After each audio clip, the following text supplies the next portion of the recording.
We're glad to see everybody here today.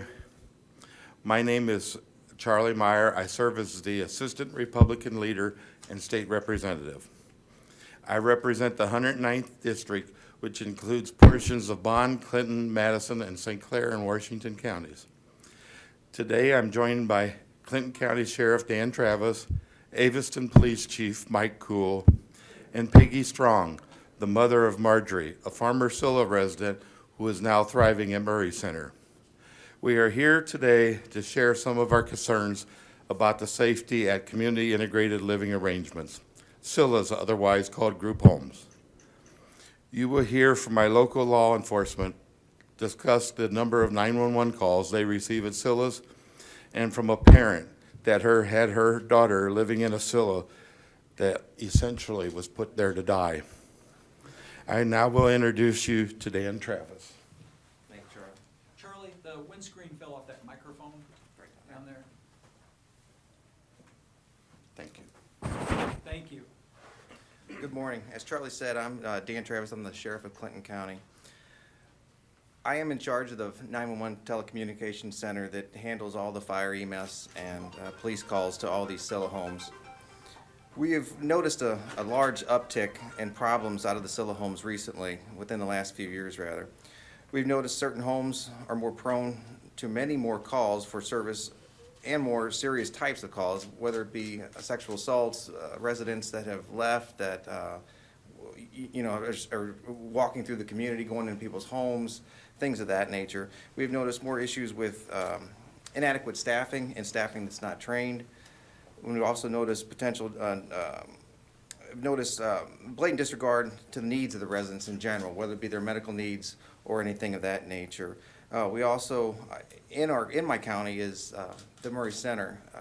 At the Murray Center, we typically, we don't have these kind of problems. So with that, I'm going to hand it over to Chief Mike Cool from Aveston Police Department. And Mike has one of these CILA homes that are one of our chronic, I wouldn't call it abusers, but one of our chronic problems, in the fact that many of these problems are coming from this home, and he can, like I said, address those types of problems to you. Cool is like cool? K-U-H-L, correct. K-U-H-L. Thanks, everyone. Good morning. Like I said, I'm Chief Cool with Aveston Police Department, small community out in Southern Illinois, town of about 2,300 people. In that town, we have 3 different CILA homes facilities. I'm going to name them as 1, 2, and 3 because I'm not going to give you addresses. But CILA 1, since 2020, we've had 3 calls there, and they've been medical calls. CILA 2 has had 2 calls, and they've been medical calls. CILA 3 has had over 67 calls. Okay, out of those 67 calls, 14 of them are non-emergency, so they're medical, they're unfounded, that kind of stuff. So 58 calls have been serious in nature. So we're talking resident on resident violence. We're talking resident violent towards staff, suicidal calls. 19 different incidents where the resident has walked away from the facility and is either sitting on the side of the road on a busy highway. And the reason for that is the staff is short. They only have one person working, and they can't leave the facility and go out and search for this person. So it's up to us to go find this person. We've had 2 sexual assaults in the last 6 months.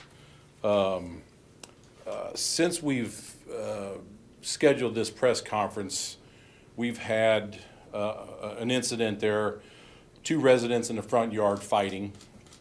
We go to the scene. We get the situation settled down, and it's not even an hour later we go back. The female, she's 27 years of age, maybe a 3-year-old mentality.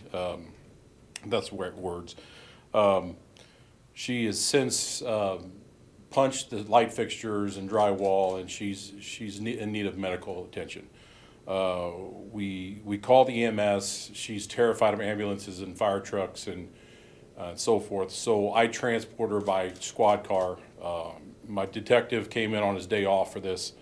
we transport her to the emergency room and we stay with her for at least a couple hours until they get a staff member over there to sit with her. So these are the incidents we're having. It's short staffing. It's just total disregard for the safety of these residents. So we're definitely showing concern. So, all right. Oh yeah, on that last incident, I'm sorry. Last incident, we did hear from the social worker as we were in the emergency room. All the residents in that facility were short. They did not get their meds that day, and that's why we had the incident. So, all right. Peggy Strong. Hi, I'm Peggy Strong, and I'm here to tell the story of my daughter, Marjorie. Marjorie has a very rare syndrome called Phelan-McDermott. Comes with all kinds of developmental delays, physical, medical problems. She also has muscular dystrophy. She's extremely vulnerable. She's like a baby in an adult body. She's very sweet. And there's her picture. I just have to show you so you get an idea. She is adorable. She lived in a CILA for many years. The CILA had very little training and little, if no, oversight. And I think that's a lot of the problem in CILAs. The staff turnover was very high. Marjorie had 25 to 30 diagnoses, medical and with her developmental delay. So her care was very complex. And for somebody to be new, just off the street, hired, and try to take care of someone like Marjorie, it's just impossible, even with the best intentions. And sometimes the intentions were terrible. Sometimes she was neglected. Sometimes she was abused. This is a picture of a bruise on her leg that is the shape of a footprint. You can tell. It's obviously somebody hit her with a shoe or with a foot, but because there is so little oversight and there is so little training, Marjorie fell into these sort of circumstances quite often. I personally provided quite a lot of the training for the new staff. If they got a new staff, I would meet with them and tell them what Marjorie needed and all her medical things, questions. I would call every day if I didn't stop by. I had about 20, I had a little flow chart so that I could check in on people. Still, she suffered the abuse. In 2016, by the time Marjorie had gone through several years of this, being sat on a couch, being left, no activity, no physical exercise, all her systems started to shut down. And we had hospice on standby. Oh, I could not collapse into the grief of losing my daughter. I had to fight for a place for her to die without pain in a safe environment. And I reached out to my state representative, Terry Bryant. At the time, she's now a senator. And she recommended Murray Center. So fast forward, I applied and applied and applied. It was very difficult to get the application process productive, but with the help of Terry Bryant and Rep. Meier here, we got Marjorie accepted, and she is thriving. She not only didn't die, she is thriving. She is riding her bicycle. She is walking up and down the halls, and it's just a miracle. Had Murray Center not been available, Marjorie would not be here. She would not be thriving. She would be dead in that CILA, having gone through hospice. Not all developmentally delayed adults or people, children, can live in a community integrated living arrangement. Some individuals thrive there, Some, it's very dangerous, and they die there, and they are neglected and abused. And when you've got someone that is nonverbal, like Marjorie, who is sweet and passive and adorable, who just sits there, she can fall through the cracks, and she can never, ever tell you her story. So that's why I'm telling her story for her. And that's why you need to pass the word on that not everybody can live in a CILA. They need more oversight, yes. And some of them work out beautifully. But some individuals with complex medical situations like Marjorie need a large facility with more resources. And that's all I have to say, but I do thank you for listening to Marjorie's story. And here's her at the Murray prom. They have wonderful activities there. It's not one flew over the cuckoo's nest. Don't let anybody ever tell you that. It's warm and welcoming, and those people treat Marjorie like their daughter, like their family. So Murray Center is a miracle. Thank you. Thank you, Peggy.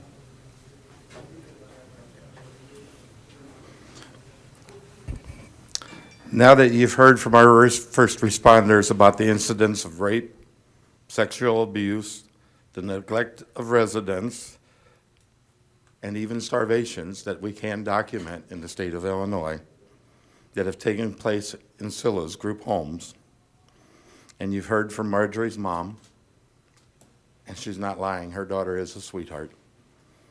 And there's nothing makes me happier than when I watch her pedaling her bicycle down the road at Murray Center. I want to be clear, CILAs are not bad. We have wonderful CILAs in the state of Illinois. But many of our CILAs are not good, and nothing is done. For years, for about a year and a half, from what you heard Mike Kuhl talk about, I've tried forcing that CILA to be closed.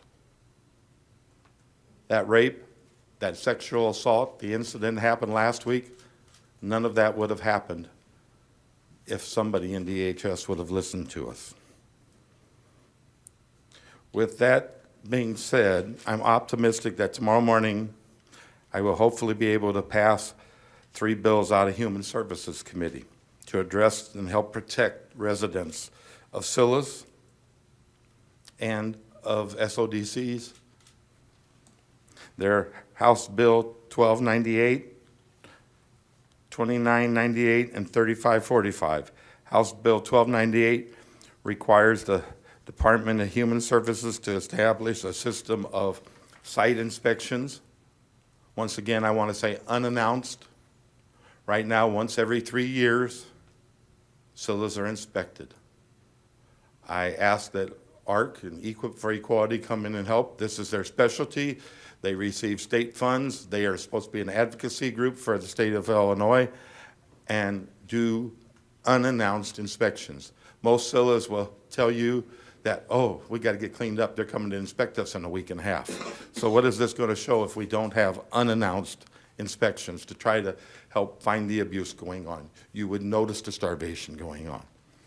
The second bill is 2998, which will require authorized video surveillance in common areas before the video surveillance equipment is installed or operated in the common areas of a state-operated development center. DHS must obtain unanimous consent from the residents of that facility or their guardians. If an individual becomes a resident of a facility in which video surveillance equipment has been installed for purposes of monitoring common areas, the department must obtain consent from the new resident or the resident's guardian before continuing to operate the video surveillance. The third and final bill, House Bill 3545, requires reports of violations at the CILAs be made within less than 5 days after the incident. If a person involved in the direct care of a CILA resident commits battery towards a client, patient, or resident can be charged with a Class 2 felony. Other workers who witnessed this have to report it. The Office Inspector General needs to fast track these. These cases can't be left out there for 8, 9, 10 months, maybe 13 months. There should be somebody in that agency that immediately starts the investigation and acts upon it within a month, so no more people can be abused. Back on July 12, 2019, House Bill 3069, a bill that I sponsored, was written into law. It makes it mandatory that the CILAs report any 911 calls. That is happening. We don't believe all of them are being reported, but it's a way of DHS to start monitoring it. We need DHS to step up, make changes, and make sure that everybody is protected. These people deserve that opportunity to have a safe, healthy life, and their families should not be worried, like Peggy was for so long, of what's happening to their child. So with hopefully your help and keeping the pressure on, we can make a difference. We have to start now. I don't care where it is in the state of Illinois and in what facility it is. Abuse of a nonverbal resident is not permissible. Thank you, and we'll take questions. Representative, where does DHS stand on each of these proposals that you have right now? We have finally started talking some yesterday. I don't know if they'll come out in favor or against them. They're pretty simple proposals. Let's get the process started. Let's let them be heard. Sometimes in Springfield, Republican bills aren't allowed to be heard. These are bills to help people that can't talk for themselves. So I hope that we get a chance to hear them tomorrow. Chief, cool. Yes. Can you talk a little more about what separates a center like CILA 1 and CILA 2 from a CILA 3? Is it training? Is it staffing? Is it inappropriate placements? I think it's understaffing, undertraining. What's that? Can Oh, you I'm sorry. speak into the mic, sir? Yeah, I think it's understaffing, undertrained individuals working there, yeah. I did forget to announce, as I almost back into him, Representative Paul Jacobs is right back here by me, so I apologize for that, Paul. That's perfectly okay. Chief, so to address the previous question, to be sure these aren't run by the same people, these three? No, it's 3 separate organizations, yeah. On behalf of a colleague who's asking why you're doing this now, concerns about state-operated developmental centers. I mean, it seems like these concerns have been around for a while. If you look back and you read anything that I've put out for the last 11 years, I have fought for 11 years for this. Often people will not listen. I have fought with DHS, I have fought with Republican governors, Democrat governors. I am not just starting this today. But today, with what's all going on with Schultz and everywhere else, there is a tension. So maybe today is the day that we can get some action on these bills so we can get them moved. Because these are no new ideas. These are bills that should have been done a long time ago. They shouldn't even have to be bills. If you're running an agency, we shouldn't have to have bills like this. You should be running that agency correctly, and we wouldn't need this. I know that you also support a proposal that's in the Senate for essential caregivers to have rights. I talked with Carrie Volchedal about that proposal several times over the past few years, especially during the worst of COVID-19. Do you think that they'll finally get across the finish line this year? We have bills in the House and the Senate. We hope that they will be heard. Carrie is a wonderful voice for families and has worked her buns off and has testified in Washington, D.C. even on ombudsman programs and other programs and where they need tweaks. So, you know, going from where a family wasn't allowed to visit during COVID, even while their loved one is dying, Carrie was the person that I would turn to. And she would help get one member from that family in so that person wouldn't have to die by themselves. You know, that doesn't seem like we should have to do a bill for that either. But there's different people throughout the state that work on this, and hopefully tomorrow the bill in the Senate will be heard. Carrie is coming up to testify for that. You mentioned Schultz. There is some feeling, I think, that Illinois institutionalizes a lot of people, and maybe they ought to be moved into home and community-based settings like CILA's. Do you have concerns that the state's maybe not prepared to take that on? Yes, I have massive concerns about that. You know, I was here during the closure process under the Quinn administration when 55 of the last residents from Jacksonville were loaded onto a bus and moved into rooms that didn't even have furniture. Now, you may say this is me saying this, but you can go and reference an Auditor General's report and find it in documentation. This is what DHS did.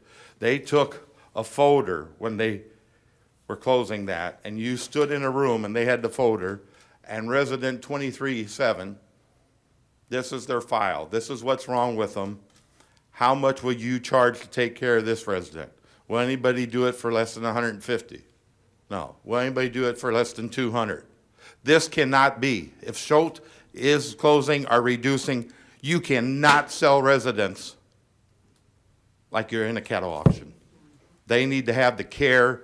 DHS needs to be honest when they're moving somebody in. We asked for records on this one resident there in this facility who now has been charged with rape and convicted, I believe, not.